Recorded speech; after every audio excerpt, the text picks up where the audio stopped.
Bonjour à tous et à toutes, bienvenue sur Free Matin. La liste du deuxième gouvernement de l'ère Talon sera rendue publique dans quelques jours.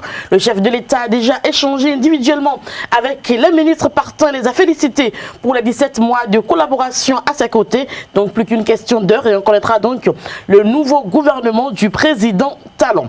Affaire Bébécom SBE, ici Fou Salé a réagi hier aux côtés du chef service technique de Canal 3 Bénin. Il a démonté les arguments avancés par le directeur général de la SB2E. Nous ferons le débat dans un instant avec Eloge Ganaro, DP du journal Le Grand Matin, et Marcel Rueto, DP du journal 24 heures au Bénin. Kader Achirou est déjà là pour nous présenter la une des journaux. Bonjour. Bonjour Nadège, les journaux ont titré ce matin sur l'affaire Bébécom SBE et également sur la rentrée scolaire 2017-2018. Christina nous présentera donc le journal sur Free Matin. Bonjour à vous. Bonjour Nadège. Aujourd'hui, nous parlerons de l'état de l'université d'Abomey-Calavi pendant ses vacances et la sortie du directeur général de la SOGEMA. À suivre également Free Sport avec Jean-Luc Dagan. Bonjour, bienvenue. Voici la pub. Papa. Oui, ma fille. Tu sais, je t'ai dit qu'après mon bac, je veux devenir journaliste reporter d'images, non?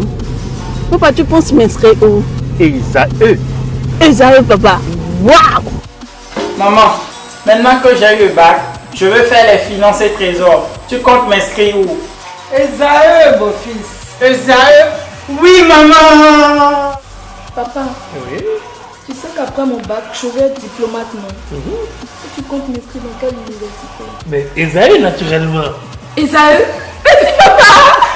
À Esaü, vous êtes bien formé dans les filières comme administration du travail et de la sécurité sociale, administration générale et territoriale, administration des impôts, gestion des marchés publics, planification et développement local, droit et sciences politiques, sciences économiques et de gestion. Esaü, c'est aussi sa télé numérique Esaü TV et son journal L'Informateur. Esaü, c'est à Bedjromede, 3e rue après le carrefour 16 ampoules allant à Jericho. Numéro de téléphone 98 98 14 00 96 80 55 11 90 93 65 21.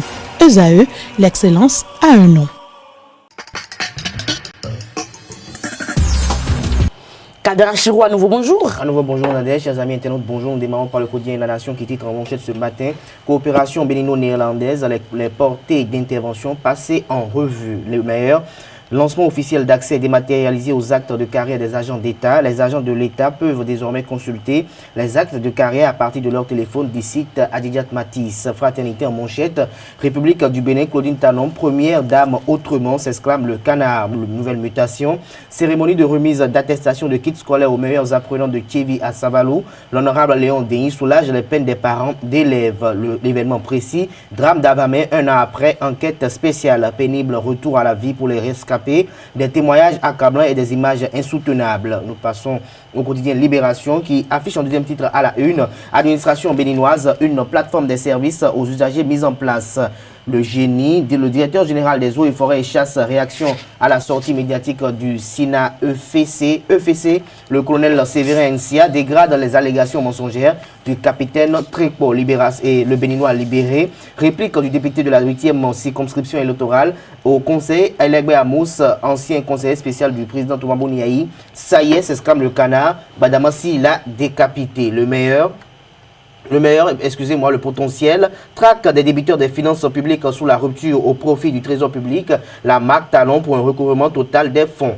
L'économiste, justice fiscale au Bénin, un atelier sur le suivi des flux financiers illicites. Le pays émergent pour finir. Législative de 2019 et présidentielle de 2021, les vraies raisons de l'acharnement de Talon contre Sébastien Germain à Javon. Merci à vous, Kader Achirou, pour la présentation de la une des journaux. Les journaux sont disponibles dans les kiosques au Bénin, mais aussi et surtout en ligne. Merci donc à vous.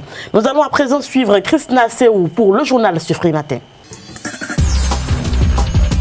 Bonjour mesdames et messieurs, la Société de gestion des marchés SOGEMA a lancé ce lundi 4 septembre 2017 au marché d'Antokpa la fermeture des boutiques suite au non-paiement des frais de loyer. Dans le souci d'une bonne gestion, le directeur général de la SOGEMA, Amon Gansé, et son adjoint Arnaud Agbodjete ont fait l'état des lieux précisément dans la zone de vente des pièces détachées. Dans cette période de vacances à l'université d'Abomey-Calavi règne un calme. La vente des bonnes dames a connu une chute à cause du départ de bon nombre d'étudiants pour les vacances.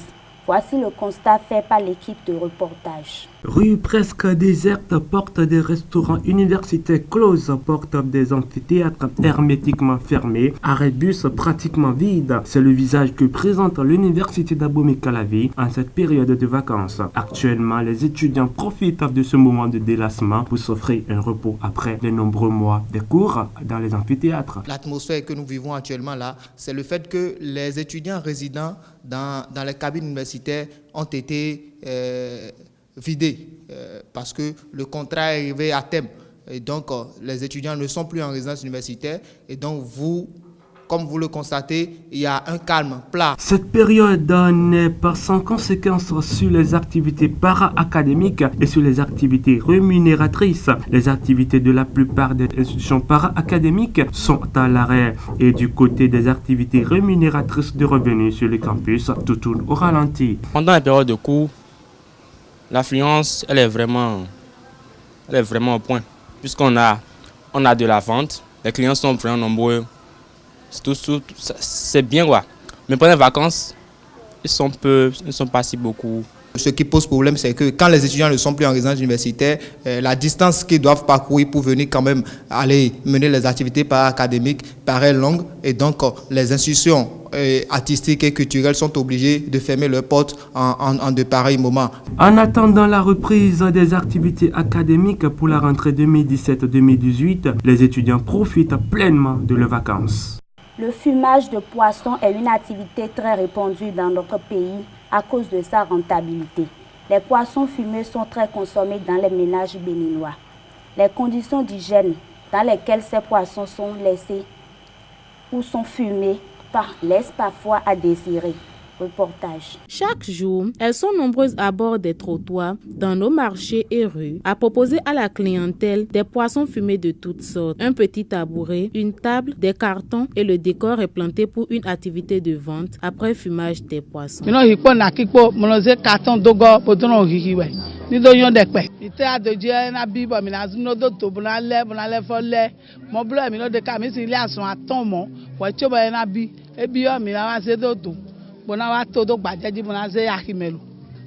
Le processus de fumage que proposent les dames diffère d'une région à une autre au Bénin. Parfois, les conditions laissent à désirer et la carbonisation est source d'intoxication selon les spécialistes. Elles enrichissent le poisson en ce qu'on appelle le monoxyde de carbone, le CO, parce que le feu qui est fait n'est pas complet et donc le poisson riche en CO, le monoxyde de carbone, est toxique au niveau de l'organisme parce que arrivé dans le corps, le CO va se poser sur des cellules. Comme vous le savez, notre organisme, on dit la respiration, il s'agit d'inspirer de l'oxygène et d'expirer le CO2. Donc, ce sont les globules rouges, par exemple, qui se chargent de la distribution de l'oxygène au niveau des tissus de l'organisme. Donc, lorsque le CO, qui a une affinité plus grande aux globules rouges, va se fixer au niveau des récepteurs, ça crée au niveau des cellules qui transportent l'oxygène, les cellules du sang, là, une certaine apoptose, une destruction prématurée de la cellule, étant donné que ce n'est pas un composé auquel la cellule était habituée. Mais comme l'affinité était grande, elle va se fixer sur les récepteurs et là, ça déclenche, vous voyez si ça circule au niveau de l'organisme, que toutes les cellules de l'organisme se trouvent riches en monoxyde de carbone. Cela crée une toxicité au niveau de l'organisme parce que les reins vont travailler plus, le foie va travailler plus pour pouvoir éliminer ça. Et le jour où ils seront fatigués, ça va stagner dans l'organisme et là maintenant ça va entraîner le processus de cancer au niveau de l'organisme. Une véritable source de protéines, le poisson se révèle indispensable pour l'équilibre alimentaire. Pour ce faire, les nutritionnistes s'accordent pour décourager cette pratique afin que nous bénéficions vraiment des avantages de cet aliment. Le leader de l'opposition kenyane a menacé de boycotter le présidentiel prévu le 17 octobre après l'annulation par la Cour suprême de celle du 8 août. Raila Odinga exige des garanties légales et constitutionnelles pour prendre part au scrutin. Il n'a pas détaillé ses exigences. La semaine dernière, la Cour suprême a annulé les résultats d'août en raison d'une violation de la Constitution par la Commission électorale. Saisie par l'opposition, la Cour suprême avait annulé vendredi contre toute attente le résultat du scrutin du 8 août, à l'issue duquel Kenyatta avait été proclamé vainqueur avec 54,27 des voix contre 44,74 à Odingo. Ce sera tout pour l'information de ce jour. Merci à vous, Christina Seou, pour la présentation. Je rappelle que la grande édition du journal est prévue pour 19 h sur Ezawe TV. À présent, nous passons au débat sur Frimatin. Le débat sur Frimatin, nous sommes donc avec Eloge Gandaro, directeur de publication du journal Le Grand Matin. Bonjour, chers confrères. Bonjour Nadège, bonjour à tous. Et puis Marcel Roito, il est le directeur de publication du journal 24 h au Bénin. Bonjour à vous. Bonjour Nadège. Bienvenue sur Frimatin. Alors l'affaire Bébécom SBE, qu'est-ce que cette affaire vous inspire? Tout de suite, quand j'ai eu la réaction des deux côtés, dans un premier temps, on était un peu dans une sorte de doute. Est-ce que c'est réellement ce que nous avaient expliqué les autorités, les responsables de la SB2E? Puis on a eu la réaction de l'autre côté et puis là on peut situer les responsabilités. Mais la première chose que je dis, il faut chercher à voir depuis ce temps pour une situation où on n'a plus contrôlé les compteurs alors qu'on a des agents qui devaient le faire de façon mensuelle. Ça a commencé depuis 2005 pour d'autres et puis le second je crois c'est un peu plus tard. Je dis, situer les responsabilités, c'est d'abord commencer par cerner au niveau de la SB2E ceux qui doivent faire le travail. On ne peut pas rester dans une situation qui a duré banalement pour d'autres près de 10 ans sans qu'on ne ressente rien et qu'on ne constate rien et que c'est maintenant qu'on est... D'abord, moi, on m'a toujours appris que en matière de gouvernance, c'est toujours une succession. Quand une équipe sort et qu'il y a une équipe qui vient, vous devez savoir à peu près ce qu'ont fait vos prédécesseurs pendant tout le temps. Alors, comment est-ce que c'est maintenant qu'on se rend compte, pendant tout ce temps, qu'on n'a pas eu cette situation, qu'on a des situations d'incohérence où il y a des gens qui ne respectent pas les principes pendant tout ce temps et on n'a rien dit. Il faut alors commencer déjà par régler le problème au sein de la SB2E avant d'aller voir au niveau... Si on n'a même pas besoin d'aller vers le client, d'abord pour comprendre, mais si on veut tout comprendre réellement, on doit savoir qu'il y a des mains cachés derrière dans la maison, qui ont caché cette situation pendant tout ce temps avant de revenir maintenant pour aller voir qu'en est-il réellement au niveau. Je crois que c'est aussi simple que ça si on veut régler ce problème parce que c'est une question très technique au niveau de la SB2E. Si vous payez, on a toujours des gens pour aller relever les compteurs pour comprendre quelle est en moyenne la quantité de kilowatts que vous utilisez régulièrement. Alors comment se fait-il qu'on ne l'a pas fait et on a laissé durer tout ce temps? Et c'est maintenant on est revenu subitement et au moment où on a parlé de retrait de l'agrément, c'est en même temps on revient, on dit qu'il doit par-ci, il doit par-là et on se jette des... Je ne suis pas contre ce qui a été dit, mais la façon dont on est venu à ce niveau, c'est ça qui m'étonne un peu. Alors, Eloge Gandaro, une incompétence de la SBE parce que les informations ont évolué dans les deux camps maintenant. Oui, les informations ont évolué dans les deux camps, mais avant d'en arriver là, je tiens à souligner qu'on dit souvent mieux vaut tard que jamais. C'est une question de responsabilité. Et l'acte qui a été posé, n'est-ce pas, si aujourd'hui on parle d'intervention frauduleuse sur les installations de la SBE, si on parle d'impayé vis-à-vis de la SBE qui est estimé à plus d'1 milliard, puisque c'est le DG de la SBE qui l'a dit, je crois que l'acte, ce n'est pas aujourd'hui que ça a été posé. Donc il faut remonter, n'est-ce pas, au gouvernement passé pour dire que, mais quel a été le rôle, quelle a été la responsabilité de l'ancien gouvernement voilà, qui était là, qu'il faut me rappeler les anciens DG, l'État est une continuité. Bon, maintenant, si cela n'a pas été fait, n'est-ce pas, depuis l'ancien régime, cela n'a pas été fait, ça ne veut pas dire que le pouvoir actuel doit se taire là-dessus. Puisque après tout, c'est un manque à gagner. C'est les caisses de l'État qui ont saigné. Donc, par conséquent, je suis d'accord que ceux qui sont là actuellement, les dirigeants actuels, auraient pu prendre le taureau par les cornes, auraient pu le faire plus tôt, auraient pu d'abord, n'est-ce pas, situer les responsabilités au niveau de la SBE, d'accord? Donc, à ce niveau également, il y a des défaillances, il y a un laisser-aller, d'accord, mais mieux vaut tard que jamais. S'ils ne le font pas, il y a des choses à leur reprocher, il y a des choses à reprocher aux dirigeants actuels. À ce niveau, ils auraient pu le faire au niveau de la SBE, situer les responsabilités d'abord, mais l'essentiel est qu'ils le fassent malgré le retard, parce que c'est des dettes, et je ne suis pas d'accord pour la polémique selon laquelle on pense que c'est un acharnement envers des opposants, c'est une chasse aux sorcières. Je dis que l'on soit opposant ou que l'on soit proche du pouvoir, lorsque vous devez à l'État, vous devez payer. Maintenant, ceux qui pensent que c'est des comptes qui ne sont réglés cas des opposants, ceux-là, si ils ont preuve à l'appui, s'ils savent qu'il y a des proches du pouvoir, s'ils savent qu'il y a des amitiés, des parents ou des sociétés ou des propriétés de sociétés qui sont proches du pouvoir, qui sont aussi dans le cas et qu'il y a 2 poids, 2 mesures, ils n'ont qu'à dénoncer, quitte aux populations d'en juger. D'accord? Maintenant, quant au cas de Issa Salifou, je l'ai répété hier, que normalement le débat ne doit pas se faire autour de Issa Salifou. Ce n'est pas sa personne qui est concernée. S'acharner contre Issa Salifou et comment dire, vouloir le traîner dans la bouche, ce n'est pas l'essentiel. Je crois que c'est la société qui est concernée. Heureusement, Issa Salifou est sorti, il a parlé, maintenant il a démenti, il a rejeté tout ce que certains ont porté comme accusation à son encontre, n'est-ce pas, pour dire qu'en réalité, ce n'est pas lui qui est concerné. En réalité, c'est Canal 3, les explications étaient claires. Donc, les installations étaient au niveau de Canal 3, il a parlé. Maintenant, si ce n'est pas le cas, les 2 parties ont le temps encore de se voir. Depuis 3 mois, je crois que Canal 3 fonctionne avec un groupe électrogène. Pour qu'il y ait la manifestation de la vérité, on sache là où se situe les compteurs du côté de la télévision. Ceux qui ont trafiqué ou ceux qui doivent effectivement.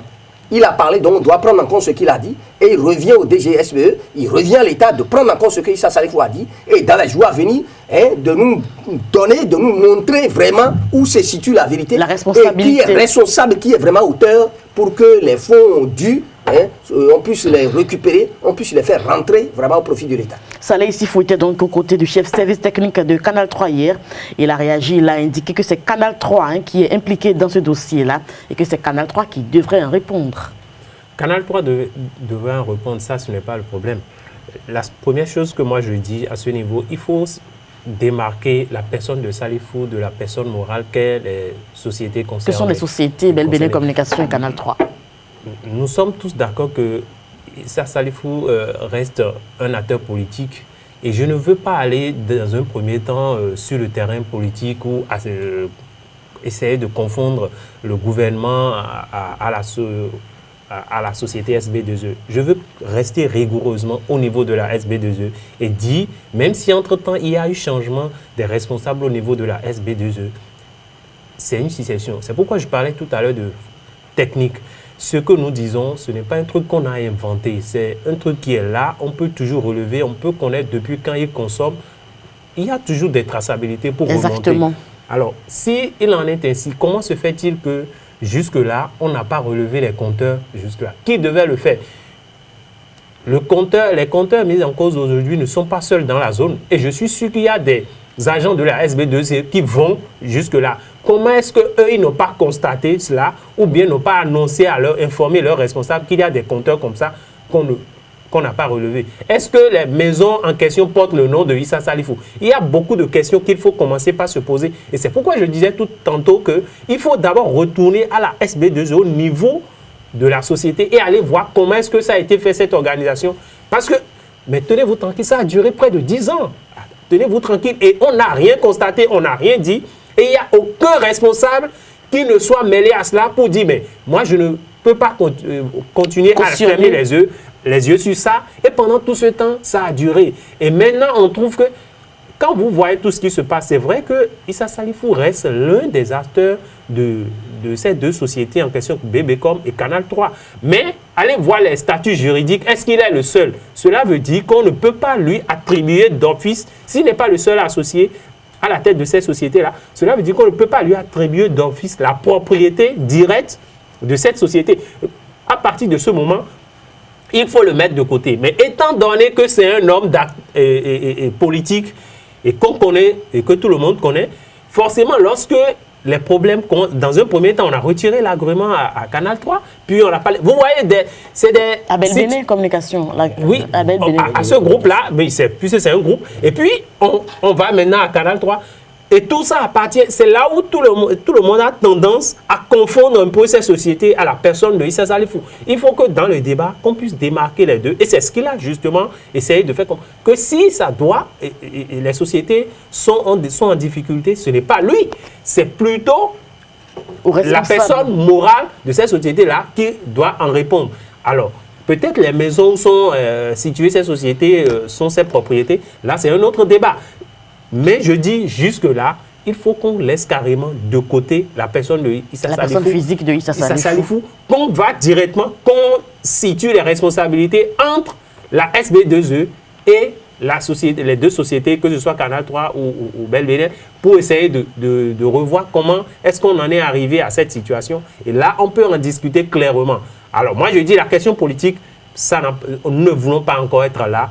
Peut-être si on a des comptes à régler, mais quand tel que ça se passe, moi je dis pour les sociétés nationales au Bénin, je crois qu'on doit trouver des situations atténuantes. Même quand on se retrouve à des pareilles situations, on va à des échanges, on négocie, on discute, mais on n'y va pas tout de suite. Parce qu'aujourd'hui, j'aurais appris que au niveau de Canal 3, il ne fonctionne que sur groupe. Sur groupe, exactement. Alors, mais si on en est arrivé là, mais il ne faut pas décourager les promoteurs des sociétés. Si on doit toujours commencer par les mettre en difficulté, alors que ceux qui viennent de l'extérieur se sentent beaucoup plus à l'aise, il y a un vrai problème. Effectivement, on aura l'occasion de refaire le débat par rapport à cet aspect précis. La liste du deuxième gouvernement de Talon sera rendue publique dans quelques jours. Le remaniement est imminent. DP. Voilà, c'est ce que nous avons appris. Je sais que depuis quelques semaines, les rumeurs persistent. Donc, nous attendons que tout cela soit confirmé, mais d'après ce que nous avons parlé. Parce que, qu'on le veuille ou non, le président Talon est le seul à pouvoir décider. Exactement. Il peut au dernier moment changer d'avis. Il peut vouloir maintenir l'équipe là, mais certains estiment que compte tenu de certains indicateurs et compte tenu du temps qu'il a déjà fait, que c'est fort possible que dans les jours à venir, qu'il y ait un nouveau gouvernement. Bon, c'est à lui de décider de l'opportunité. Il y a quelques réglages quand même. Quelques réglages. Donc, voilà. Ce ne serait pas mauvais. S'il y a des technocrates qu'il faut maintenir, s'il y a des politiciens qu'il faut faire arriver, je crois qu'il lui revient d'en juger. L'essentiel est que ça soit un gouvernement, n'est-ce pas, qui soit vraiment au service du peuple et qui puisse travailler pour apporter l'essentiel à ce que attend la population béninoise. Marcel Cueto, depuis que la nouvelle a été donnée, est-ce que vous avez fait une analyse des problèmes de départ? Depuis l'information est là, on nous annonçait à la rentrée du gouvernement, tout de suite on aura une nouvelle équipe. Mais c'est sans compter avec le caractère imprévisible de notre chef d'État qui n'est pas comme son prédécesseur où dès que une décision est prise, tout de suite c'est sur la place publique. Avec le gouvernement en place, l'équipe qui dirige depuis le 6 avril 2016, je crois qu'il faut qu'on comprenne que ce ne serait plus la même chose. Mais il ne va pas le faire quand même. Il va le faire, mais moi je m'appesantis beaucoup plus sur son caractère imprévisible pour vous dire, ne nous attendons pas à dire dès qu'il y a une information, tout le monde se jette dessus. Tout de suite, je peux vous dire que votre chef d'État, notre chef d'État, il aura toujours cette stratégie de changer rapidement les choses. Et c'est ce qui se passe. C'est vrai que l'information a circulé, tout le monde a traité l'information. Les médias se sont jetés dessus, en ont fait leur chou gras pendant tout le temps, mais malheureusement... On a juste fait ça pendant la période où il était en congé, où il devait rentrer. Tout le monde a annoncé... Et là, il n'y a pas encore 3 semaines. Oui, ce n'est pas 3 semaines, mais quand vous annoncez en matière d'information... Voilà, on en parlait. En matière d'information, quand vous donnez, nous donnons les informations, nous devons suivre avec précision. Je sais qu'il y a mes confrères qui ont donné aussi des dates, que ça va se faire, mais ça n'a pas été fait. Cela veut dire que c'est d'abord un camouflet pour nous. Et je dis, nous devons commencer par comprendre dans un premier temps que nous sommes avec un chef d'État qui n'est pas comme son prédécesseur et que désormais nous devons beaucoup faire attention. Mais c'est notre rôle également d'en parler. Tout à fait. Parce qu'on a annoncé à un peuple, à un public, aux lecteurs qui attendent tout de suite parce qu'on leur a situé qu'à la rentrée, on aura une nouvelle équipe. Mais cette nouvelle équipe n'est pas encore de la rentrée, hein? Mais la rentrée a repris. Donc on attend même si c'est la rentrée. Donc on est encore dans le timing. Mais de toutes les manières, moi je veux rester un peu dubitatif parce que ce n'est pas évident, tel que je suis en train d'observer le président de la République, qu'il puisse respecter la date telle que l'annoncent les médias. Nous, on est en train de parler... On est en train de parler dans une semaine. Est-ce qu'on l'aura dans une semaine? Ce n'est pas évident. Il y a certains qui sont plus pressés que le président de la République. Et qui ont même déjà d'avance formé plusieurs gouvernements à sa place. J'ai vu des listes qui ont circulé pour former plusieurs gouvernements. Mais ce qui est important là aussi à souligner, c'est que Marcel l'a dit tout à l'heure sans aller en détail, c'est que comparativement au régime passé, ou à l'ancien président Boni Yayi, vous devez constater qu'il n'y a pas eu des remaniements ministériels successifs. Exactement. Parce que, comprenez un peu que changer à tout moment un gouvernement, modifier à tout moment la composition d'un gouvernement, c'est également une preuve d'instabilité. Et quand il y a cette instabilité-là, ça ne met pas parfois en confiance les investisseurs, les partenaires au développement. Ceux avec qui leurs interlocuteurs ils ont discuté, quelques mois après, ceux-là sont remplacés par d'autres. Donc cela crée une sorte d'instabilité qui ne permet pas aux partenaires au développement et d'autres qui veulent bien investir, qui veulent bien contribuer au développement du pays, de discuter valablement, d'avoir un interlocuteur qui est là en permanence et avec qui ils peuvent poursuivre l'œuvre qu'ils ont commencée. Donc moi je pense que c'est bien. Si c'est vraiment nécessaire de procéder à un remaniement ministériel, il faut le faire. Mais comme le président Talon le fait actuellement, je crois qu'il a mis du temps. Ça fait près d'1 an déjà. Bien donc s'il arrive qu'il le fait maintenant, on ne va pas crier au scandale où nous ne serons pas surpris. Bien au contraire. Voilà. Merci à vous, Eloge Granaro. Marcel Rueto. Je voudrais finir en disant que vous voyez un gouvernement tel que l'a dit mon année tout à l'heure, c'est que il n'y a pas un délai pour remplacer. Lorsque vous sentez qu'il y a quelque chose qui ne va pas dans votre équipe, pour sa cohérence, pour le bon déroulement des travaux, on peut changer à tout moment. Je me rappelle que Boni Yayi, quelque temps après, a sorti la ministre de l'Éducation à l'époque, ou de l'enseignement, je crois. Colette Rueto à l'époque, subitement, voilà. Parce qu'à un moment donné, donc il n'y a pas un délai constitutionnel où ils doivent faire une période. Qu'un ministre puisse rester durant tout un mandat ou qu'il s'en aille 2 ou 3 jours après, il n'y a pas de problème. Mais le problème, c'est que tout le monde, à un moment donné, veut voir les choses s'améliorer. S'il y a toujours des compétences qu'on peut apporter pour que ça avance, autrement, il n'y a pas de souci. Et ce qui est sûr, c'est que tout le monde finira par partir. Merci à vous. Donc, Marcel Rueto, vous êtes le directeur de publication du journal 24 heures au Bénin. Vous étiez avec Eloge Granaro. Merci à vous. Merci, vous êtes le directeur de publication du journal Le Grand Matin. Nous allons passer à Free Sport sur Free Matin. Les sports sur Free Matin, un pays spécial battu par l'Espagne 8-0, c'est le pays Liechtenstein, voilà, donc face à l'Espagne. Jean-Luc Dagon, bonjour. Bonjour Naderche. Et l'Espagne n'a fait qu'une bouchée de cette principauté située entre la Suisse et l'Autriche ce mercredi. Les Ibériques l'ont emporté avec le total de 8 buts marqués. Les buteurs sont Sergio Ramos à la 3e minute, Morata 15e, 54e minute, Isco à la 16e minute, David Silva 39e minute, Lago Aspaz à la 51e et à la 63e minute, Gopel à la 89e minute. Pour cette rencontre éliminatoire de la Coupe du Monde, la Rouka a martyrisé son adversaire d'une grande faiblesse et assoyé au maximum son goal average. Les attaquants ibériques se sont tout simplement régalés Nadège. Éliminatoire Russie 2018, on en parle toujours avec la défaite de l'Algérie face à la Zambie. L'Algérie a fauté en cédant à domicile contre la Zambie. Avec ce nouveau revers, le sort des Fennecs est scellé. L'unique but a été l'ouvrage de Dakar à la 67e minute. Pour la 3e fois consécutive, l'Algérie a chuté dans son groupe qualificatif pour le mondial. Et nous allons donner maintenant quelques résultats de ces éliminatoires-là pour boucler Free Sport. Ah oui, le Gabon a gagné face à la Côte d'Ivoire 2-1. Le Maroc et le Mali se sont neutralisés 2 buts partout. Du côté de l'Argentine et le Venezuela, l'Argentine et le Venezuela ont fait aussi un match nul. Un match nul également du côté de l'Argentine et du Venezuela. Donc, on a parlé essentiellement des éliminatoires de Russie 2018. Bientôt, certainement, les écureuils feront partie des équipes qui vont jouer dans le cadre de ces éliminatoires-là. On espère. On le souhaite, non, Jean-Luc Dagan? C'est très important pour nous. Merci à vous pour ces informations sportives. On va se retrouver demain pour un autre numéro de votre émission d'information et de divertissement Free Matin. À tous et à toutes, merci. À demain. Au revoir.